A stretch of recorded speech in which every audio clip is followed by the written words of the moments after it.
The Albanese government plans to enact legislation to crack down on dis and misinformation by the end of the year. Joining us live now is Doctor Anne Kruger, Director of RMIT's Fact Lab's new cross-check division. Dr. Anne Kruger, thank you for your time. Firstly, do you welcome this crackdown? Well, actually, yes. Generally speaking, I do, but with some caveats, of course, with that. I'm really glad to see that the government is taking misinformation and disinformation seriously. We've certainly seen the online harms and the real world harms that come from this. So absolutely, I think this is something that needs to be taken seriously by the platforms as well, but also by the media and the consumers of information too. When I say I accept it with caveats, of course, that's because we need to actually see, well, how is this going to be executed? We need to know what are the steps that are going to be taken with this. And it's very much the whole process and, writing the regulatory code as well is very much an iterative process. There's a regulatory code now, but it's not something that is just really supposed to just be finished. This is a process that needs to evolve because, as we all know, technology evolves. Also, the tactics of those that push misinformation and disinformation are constantly evolving, and they're constantly ahead of the curve there. Yeah, I suppose one of the challenges is when it comes to opinions and free speech, who's going to determine what exactly is removed? And I suppose it really presents some challenges. It's a hugely complex piece of work that needs to be worked through, but the issue of, well, who decides is definitely something that's always going to be, a tricky conversation to have. I think what the aim at the moment is now, it's for the government to be able to enforce the platforms to really stick to this regulatory code and to just make sure that they are taking this seriously and that the steps that they're going to say that they will take, and just also to be able to stress test it a little bit as well, just to see, is there more that they could be doing? In terms of who decides, what's truth, what's opinion, I think we're always thinking in terms of free speech, but of course, there's limitations there.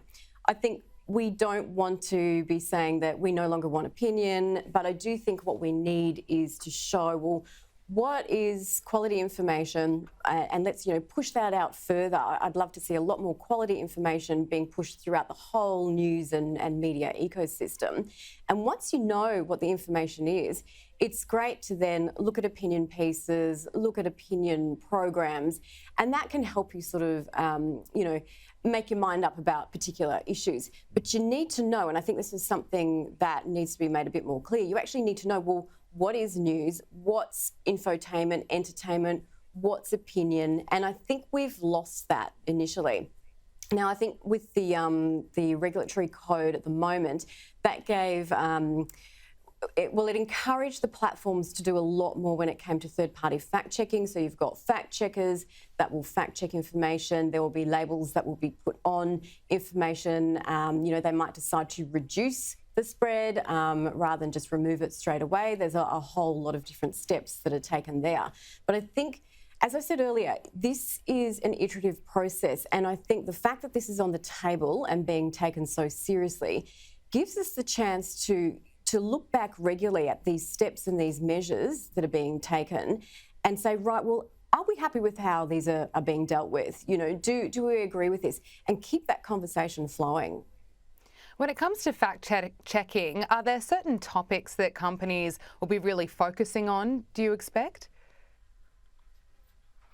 Look, I tend to think, there's so much here, as we've seen with COVID-19, of course, that was the big one, and there's still, ramifications from that. I think also, anything that relates to health, we've got a number of really big topics coming up.